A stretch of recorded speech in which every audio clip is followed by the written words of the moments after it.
Jadi secara ringkas 200 surat yang kami terima, 186 telah dilakukan follow up, menghasilkan 193 pegawai Kementerian Keuangan sejak 2009 hingga 2022, karena 2023 sedang dalam proses, telah terkena hukuman disiplin, 9 orang ditindaklanjuti aparat penegak hukum. Sedangkan 100 surat tadi telah disampaikan oleh Pak Menko dengan nilai transaksi 74,2 triliun adalah ke APH.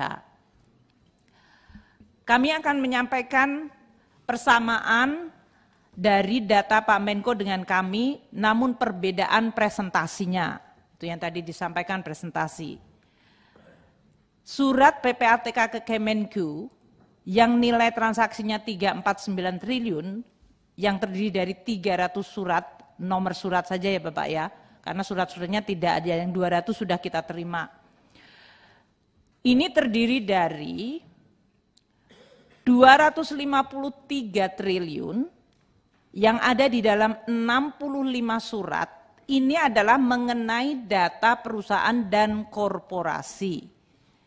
Jadi dalam hal ini dibedakan antara data korporasi perusahaan yang memang ada di dalam domain tusinya Kemenku.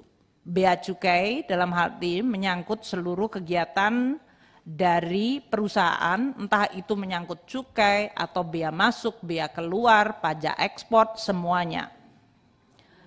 Itu bisa nilainya bisa ratusan triliun, bahkan ribuan triliun dalam hal ini.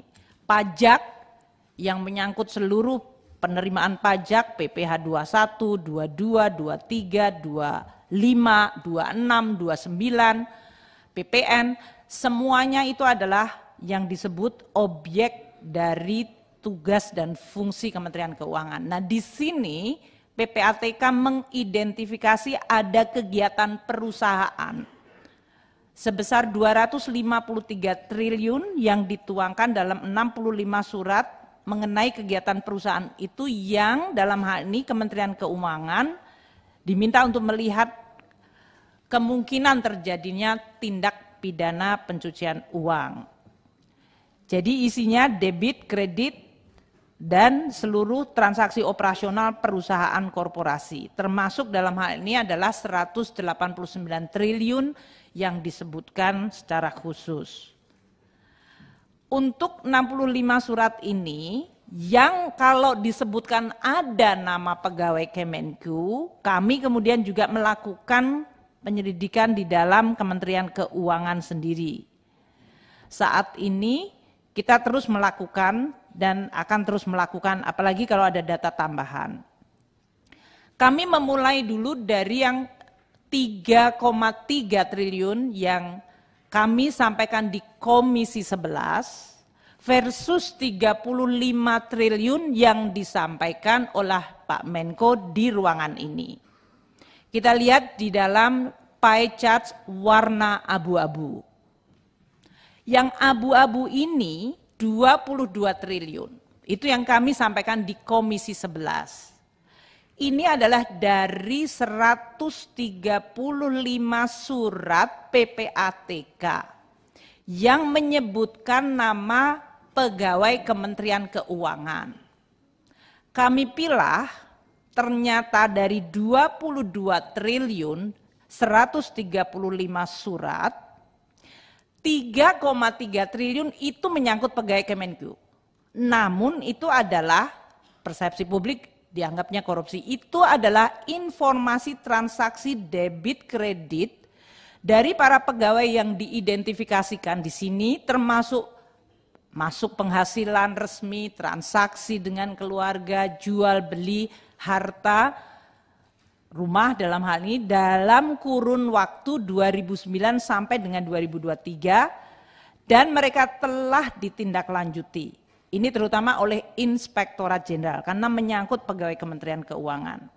Di dalam 3,3 triliun ini juga termasuk surat PPATK kepada kami pada saat kami membutuhkan data dari PPATK pada saat melakukan baper zakat, terutama untuk mutasi, promosi, dan dalam rangka fit and proper test. Jadi 3,3 adalah seluruh transaksi dari nama pegawai yang disebutkan PPATK, tidak seluruhnya adalah yang bermasalah. Bisa saja adalah di dalam rangka untuk kita baperjakat. Oleh karena itu yang kami sampaikan di Komisi 11 adalah memang 3,3 ini. Coba kita lihat 18,7 triliun. Ini juga data PPATK. 18,7 triliun ternyata adalah data korporasi. Jadi mirip di 253, namun ini menyangkut perusahaan-perusahaan yang ditengerai ada hubungannya dengan orang-orang Kemenq. Data-data ini nanti akan kami sampaikan secara detail kepada Komisi 3. Karena dari 18,7 triliun, 4 perusahaan, ini menyangkut 4 perusahaan dan 2 orang pribadi. Kemudian perbedaannya di mana Pak Menko menyampaikan 35 dan kami 3,3. Yang kami sampaikan 3,3 memang menyangkut Kemenku, 18,7 adalah data korporasi. Sisanya 13 triliun adalah data yang ada nama pegawai Kemenku yang merupakan surat-surat yang dikirim ke APH. 64 surat dengan nilai transaksi 13 triliun. Karena surat ini tidak ke kami dan kami hanya menerima informasi dari PPATK mengenai nomor suratnya saja, ya kami tidak bisa menjelaskan lebih lanjut. Makanya di Komisi 11 kami fokusnya di yang abu-abu, karena itu suratnya ke kami dan kami bisa buka kembali seluruh data menyangkut surat-surat tersebut. Itu yang membedakan, sama tapi beda presentasi. Pak Menko menyampaikan 35 triliun karena itu semuanya menyebut nama pegawai Kemenku.